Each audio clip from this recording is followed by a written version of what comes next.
Frisco, and we are back with the Real LeadHERs of Frisco, and we have two special guests with us today.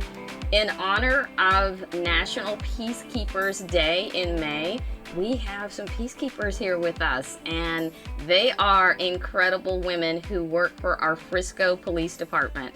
So I'd like to just have them tell you a little bit about who they are, how long they've been with the Frisco PD, and then we're going to get started and hear from these real LeadHERs in law enforcement.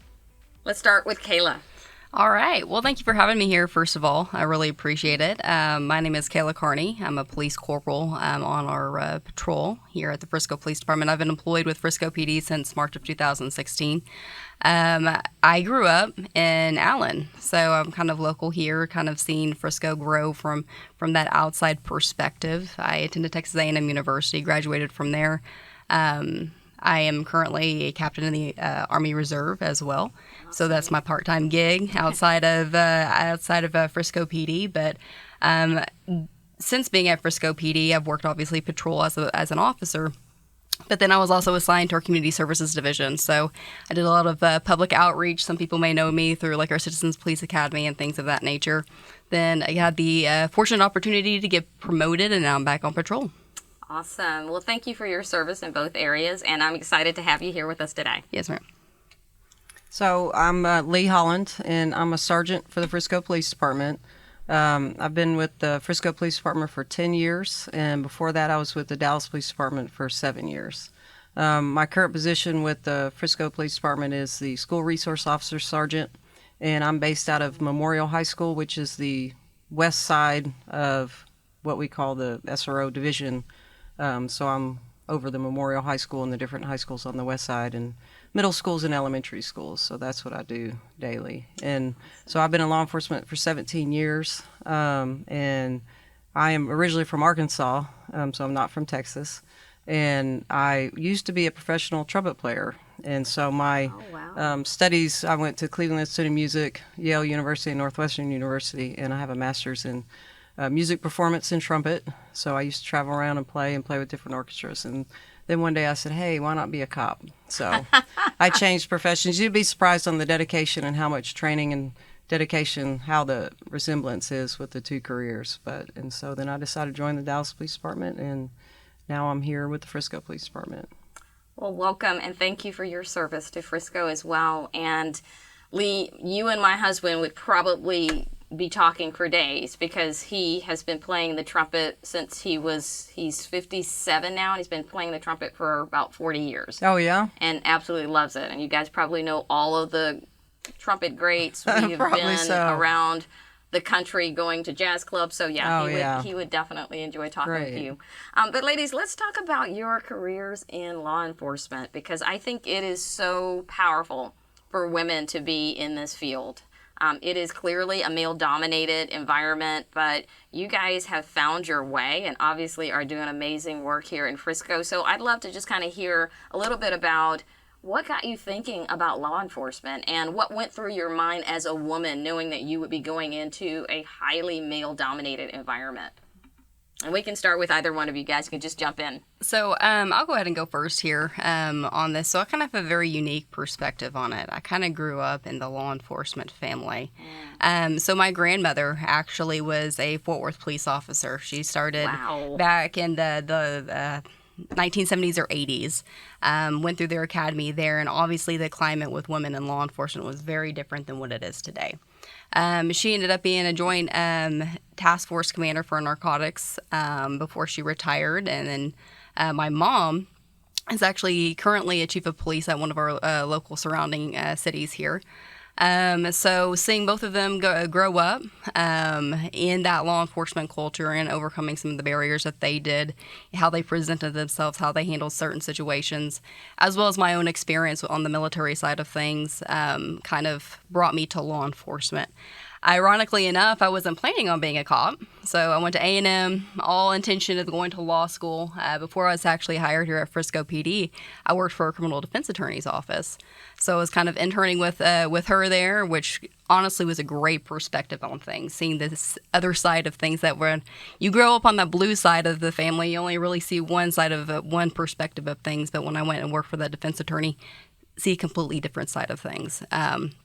So I was looking into going to law school, and then I kind of figured out how much it would actually cost to go to law school. And I was like, I don't feel like eating ramen for the next 20 years. So I was like, you know what, I'm going to look into law enforcement, and I am so glad that I did. It's honestly, I couldn't imagine doing anything else. It's something that is different every single day.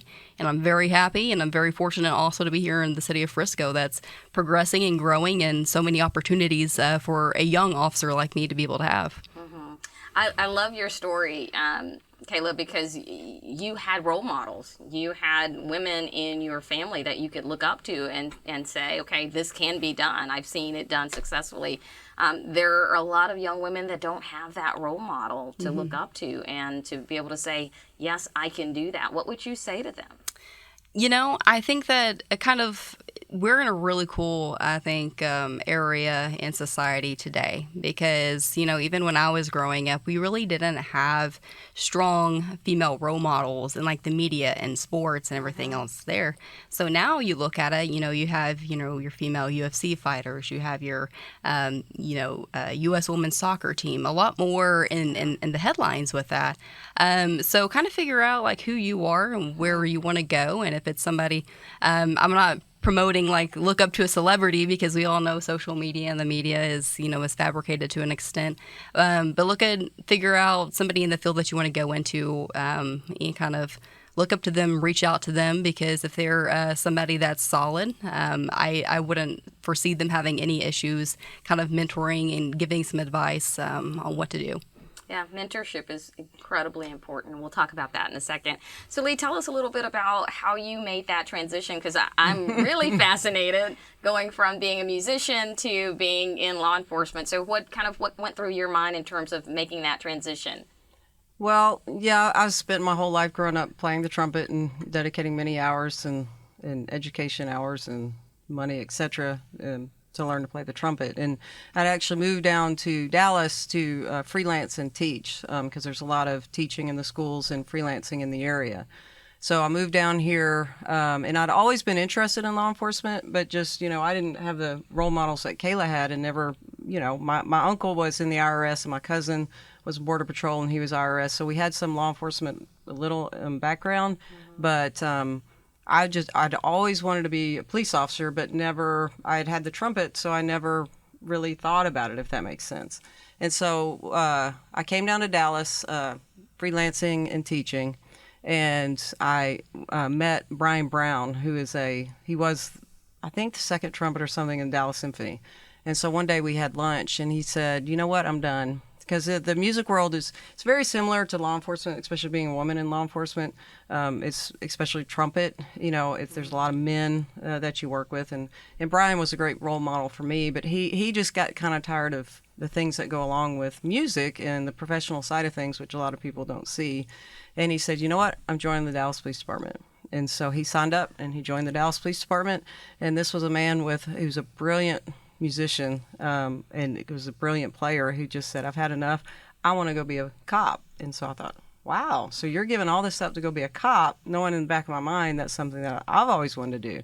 So when he joined the police department, he would come back and we'd talk about, hey, I did this today, I did that today, I got this today. And I was like, where do I sign up? How do I sign up down there? And so after, I thought about it, and I went down there and signed up for the Dallas Police Department, and it was some of the best training I've ever had, and I've loved it ever since. I mean, I miss my career with the trumpet, but I also still maintain that because I play for the Honor Guard, and I played for the Honor Guard in Dallas. So any fallen officer, I play their funeral, national anthem, anything that's music related, I can offer my talent to that, and I've been doing that since 2005. So.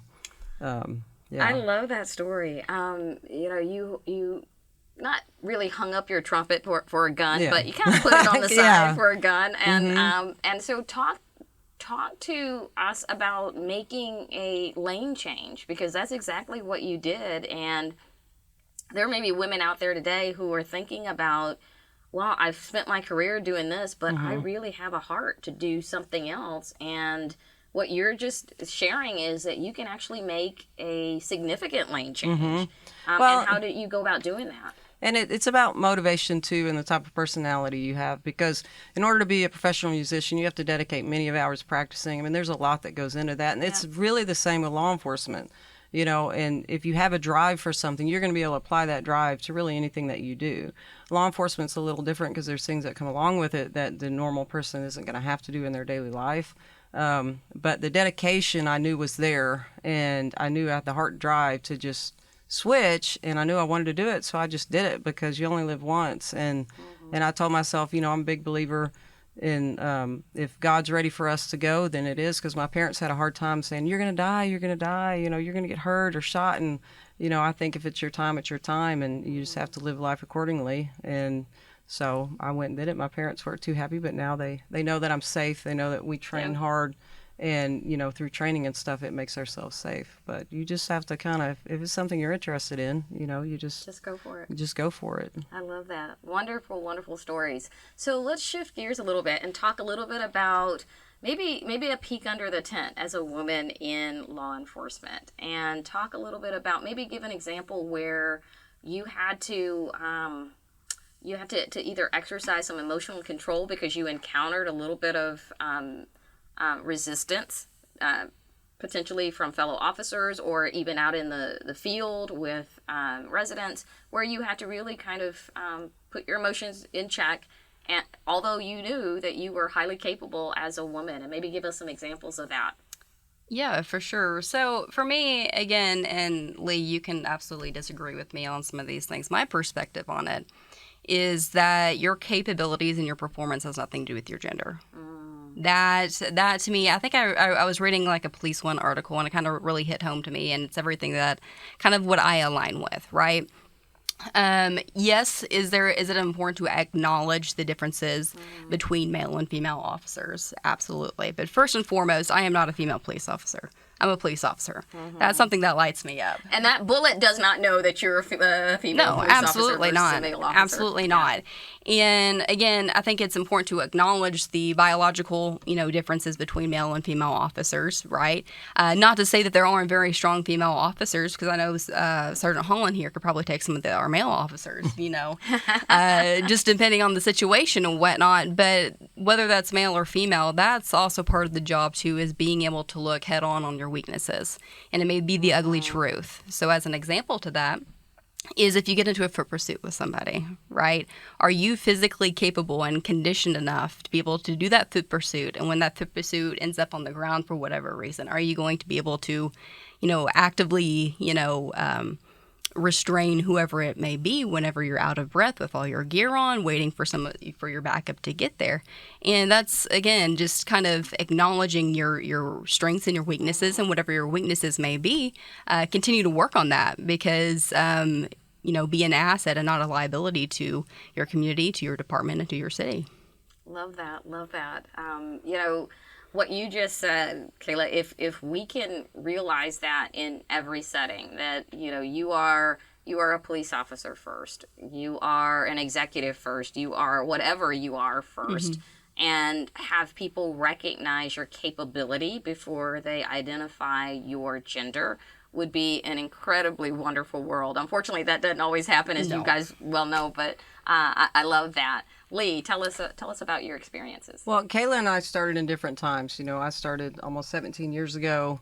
So times have changed a little bit about acceptance, in different careers. And when I started there, we had a lot of women in Dallas because it's a large department. But I remember, I can't say it out loud, but I remember my first FDO sat me in the car, and he made some real derogatory statements to me and said, answer the question. And I was thinking, what does this, I thought we were going to go out and patrol the streets. So I'm sorry, what's happening? So there were some things that we encountered, early on, that some women, that the men, they basically were testing you, what's she going to do? How's she going to react? And so you just kind of rolled with it, and you didn't let it get under your skin, because if it did, that's what they wanted. So you went out there and I mean, in a way, you had, when I started, you had to prove yourself. I mean, they would put you in situations, my male trainers would put me in situations that I would have to react to. And you could either run and flee, or, as Kayla said, train yourself to handle these situations and come out on top. And then you're there left going, wait a second, that wasn't supposed to happen. and you're like, come on, bring the next one. And so it's something. Bring it. I love that. So something I did encounter it. The colleagues I had in Dallas were amazing, but there were some that still weren't accepting of women in law enforcement. And you do have to work 150% more than the man. It's just a fact. And I do think times are changing, because you need the diversity in law enforcement, period. You need all kinds of race, sex, everything, because we have a community that we have to serve. Right. And if you have one particular officer that you're putting out there, that's 6 feet tall, 250 pounds, that looks like a bodybuilder, that does nothing for the community. And Kayla and I we may not be as strong as one of the big men, but I guarantee you, I've been in maybe 3 fights in 17 years because I know how to speak to people. And you need that diversity. And if it takes me 20 minutes to get someone in the car, that's fine. But I think that you need the different aspects in law enforcement because it can get one-sided, and that's dangerous. So by having women, by having the different things that you can offer to the community is really important, and that's our job, to make sure that we can do that job correctly. Wow, Lee, you said so much. Okay, so one thing that you made me think about is there is a lot of data out there, and not just on law enforcement, but across industries, that talk about how women tend to be better leaders because of the emotional intelligence that they bring to certain situations. And I'm not just saying that, so go and check out all of these articles, y'all, because it's out there and it's real, and the data has proven that just naturally women tend to be better leaders because of their communication styles, their nurturing styles. And so you hit on something because you talked about the fact that in some cases you didn't have to fight because you were able to make a connection with an individual. Let's kind of talk a little bit about just that whole ability to connect with the community, because I think one of the things that I love about the Frisco Police Department is we have a police department where our officers are not afraid to build connections and build a sense of community. We don't have the kind of contentious relationships that other cities have with their residents, and even like the residents of color. We have incredible relationships. So talk to us about how you have used some of your skills of communication and your ability to build connections with people to be able to de-escalate situations and maybe even build bridges in our community. Well, that's what when I started law enforcement, I was fortunate enough it was right at the kind of the introduction of the crisis intervention training for all law enforcement all over the United States. And so my very first instructor at the academy was the mental health officer for the Dallas Police Department. So my introduction, Kayla may have a different introduction to law enforcement. When I hear police, when I hear law enforcement, I think mental health consumer. That may sound kind of strange, but I worked with the mental health side of law enforcement since I began. So, and you look at the mental health aspect of law enforcement, and it really helps you understand, because the training has gotten so much better. Because I'm sure Kayla has come in. When I came in, I was lucky because I had the CIT training, but a lot of officers hadn't. So we had to train the whole Dallas Police Department, because when you approach an individual who's autistic or bipolar or schizophrenic, it's going to be different. And so in your community, you have a lot of mental health, and it's out there, and a lot of our calls are all mental health. And so by that training, it developed us to better serve our community, because now I understand that this child or this adult may be autistic. Back in, maybe 10 years before I was in law enforcement, it was, what's the saying, make, see, tell, do, or whatever, where you see someone and you tell them once, if they don't do it, then you handcuff them. And we're gotten beyond that, where it's your job to recognize. I'm not a psychologist or a psychiatrist that can diagnose, but I need to be able to recognize what I'm dealing with. And so that's where our verbal de-escalation comes into, hey, maybe I'm dealing with an autistic individual. Maybe I'm dealing with a schizophrenic who's hearing 15 different voices. How am I going to approach this situation? So from that side, I think the better we educate ourselves, and I've been fortunate to have that viewpoint on law enforcement. Some guys come in and it's all tactical. It's, guns and shooting and this and that, whereas when I think of law enforcement, I think of mental health. And so, but I think it's also helped with communication to the community, because you slow down a little bit and you realize that someone may not be responsive to you, but it's not because they don't like you, or it's not because they're not wanting to do what you tell them. It's because they have a different way of processing the information. I love that. What you just said about mental health, I think, is so critical, especially in today's environment. And to know that that is your knee-jerk reaction, that there may be a mental health aspect that you're dealing with as opposed to a flat-out resistance. I think that makes the world a difference. Yes, and you've seen it in law enforcement in general, because we're educating officers. We offer, it's only a 40-hour training, but it really enlightens a lot of people, because I've had officers, when we've offered the training, that from different agencies, they're like, I just had no idea, and it's amazing even still today, but we're trying to get everyone educated to make it safer for us and the community. I love that. Kayla. For sure, yeah. So I think we're doing a pretty good job as far as recruiting for a department too. So one of the things when you look at from recruiting for your officers is that you want to be a reflection of your community, right? So as Sergeant Holland was speaking of, if you have one certain type of officer out there, but you have a very diverse community, which for Frisco, we are a pretty diverse community for the surrounding suburban areas and whatnot. And I think that's something that's wonderful. So you want to make sure that you bring people in with different backgrounds, that may have previous CIT training, crisis intervention, mental health training. You may have some guys that have previous SWAT experience from a different agency. They bring in that tactical competence in there. And it's good to have those balances. And part of our hiring process is that you go through an oral board, right? So you're given like multiple scenarios, not scenarios because we're in Texas.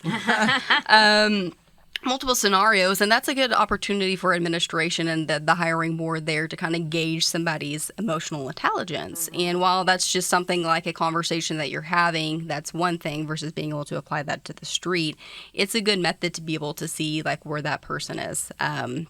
Whether male, female, race, whatever that may be in background. It is pretty funny that, Sergeant Holland talks about communication and whatnot. And I do think that that's something that's, incredibly critical. There's some guys that I know that are really great with communication. And then there's some females that are not so great at communication. It just really depends.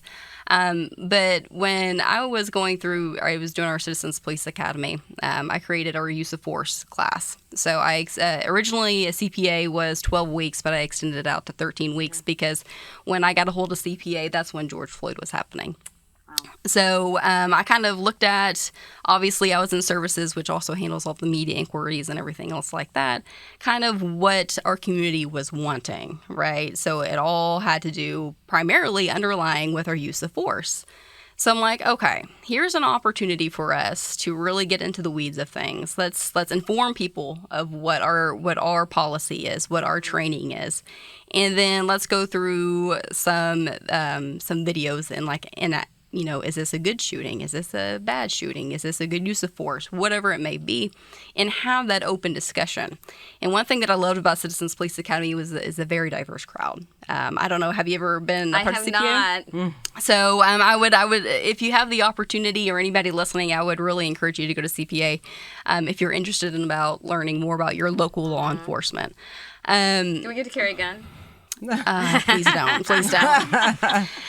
You do get to have like a little red one during, we put you some scenarios to apply some of the things that you've learned there. So it was pretty eye-opening because during that, one of the things on use of force is officer's presence, right, is a level. So you have your deadly force, intermediate weapons, whatever it may be, but officer presence is one of the primary ones.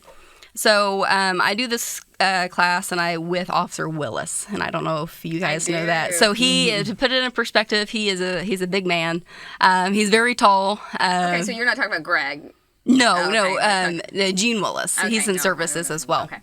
So he's a tall, buff guy, and then there's me, a mighty 5'4.25" on a good day, right? So we talk about officer presence, and so I asked the audience, I was like, if we were both to respond to a call, right, who do you think is going to get the most compliance right off the bat? Like physically, it's probably going to be Officer Willis, just because of his stature. However, I may be the better communicator. So if it's a high-stress situation and that de-escalation is needed, because just the reality of it is as a female coming to a call, some people automatically assume that you're going to be a more nurturing person. Now, some of my coworkers may be like, Corporal Carney is not a nurturing type woman here.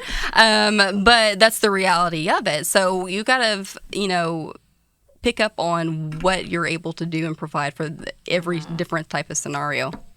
And then, of course, being a female police officer, you get those crazies who are intoxicated. They keep wanting to talk, and they're like, Corporal Carney, like, what's your number? 911.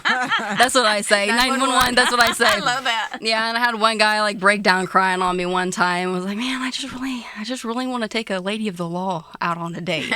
I'm lady like, of the law. Yeah. So I thought that's a funny story. We don't have as many women on patrol now, but when we did, when I worked, I had 3 women that worked for me, I think, or 2 women. It was like 3 of us that were working, and there were 4 women that showed up to the call, police officers, and I had pulled over this car that was kind of jacked up, and the guy was intoxicated, and so we got him out of the car, and he's sitting on the ground, and he ended up having warrants, and we determined that he was not intoxicated, but he did have warrants, and so we were going to go ahead and place him into custody, and said, sir, we need you to stand up. He goes, wait a second. I said, can we help you? He goes, no, what's happening? I said, you're about to be placed under arrest. You have warrants. He goes, is this for really happening? Like, for real? 4 women are going to arrest me? Where do you want me to go? Do you want me to turn around here? Do you want me to put... So he was so excited because he said, I've never seen 4 women law enforcement officers. And he was so excited. He was so compliant. He just said, well, I'll do whatever you need me to do because this is the coolest thing that I've ever experienced. So, I mean, so it's kind of odd, but he said, I've never seen 4 women alone, in police uniforms, and especially placing me under arrest. So it's kind of a funny story. Don't you wish everybody had that level of respect? Absolutely. Right? I love that. Okay, y'all, let's talk about the fear, because you guys face it. You face it every day when you're out on the street. I mean, you never know. I mean, I think about what happened to the 2 law enforcement officers in New York who recently lost their life. They went to a home thinking it was just a domestic dispute, and they didn't make it out of the apartment. And so let's just talk about the real fear that you guys face. And the thing that I love about law enforcement officers, and I have some in my family, is it looks like it doesn't affect you. Like, you just, like, this is just my job. It's just what I do. It's just like going to any other organization, but it's not. I mean, it's, fear is a very real part of, I would imagine, what you guys deal with. How do you manage that? How do you compartmentalize it? Where do you place it? Let's talk about that. So I think just like whenever you start the job, right? So you go through the academy and then you go through field training, which I think is like kind of when reality hits for a lot of people. And that's when you kind of figure out like if this is like really for me. And if it's not, that's okay. We've seen some kids drop out of FTO just because this is not the job for them. But part of taking this job is understanding the inherent risks that come with it. Right. So that's why we go back to those weaknesses, right? So if you identify you have a weakness, you train for that. And that helps, for me at least, alleviate, some of the stress that goes with that. But I also can't stress enough, your support system, being able to lean on your fellow officers, trusting that they know what they're going to do. But then afterwards, also be able to talk to them about it, as well as on your personal life, too. Mm-hmm. Right. It's hard. It's easy to say, like, I don't want to bring, work home. And I do think that's really important to be able to separate the two. But having that support system, and of course, I have a very unique situation.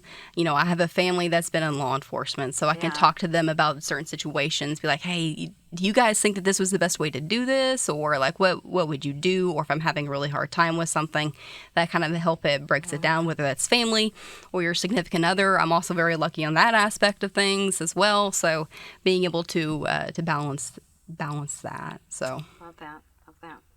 Well, and I think we're all afraid of, in some which way, for anything that we do in life. Yeah. And like I said earlier, I'm a big believer, if it's your time, it's your time. I'm not saying I'm just reckless and do what I want, but I think with the training that you get as an officer and the confidence that you have, I honestly, even in critical situations, I don't know if it's, and it's a personality thing. You have to have a personality to be a police officer. You can't, if you don't have that personality, it's not the job for you. Because, when I go into a critical situation, there's always fear, but with the base of your training that you're going to succeed. And it's, I've been in critical situations, there's just been a lot that we've seen and done.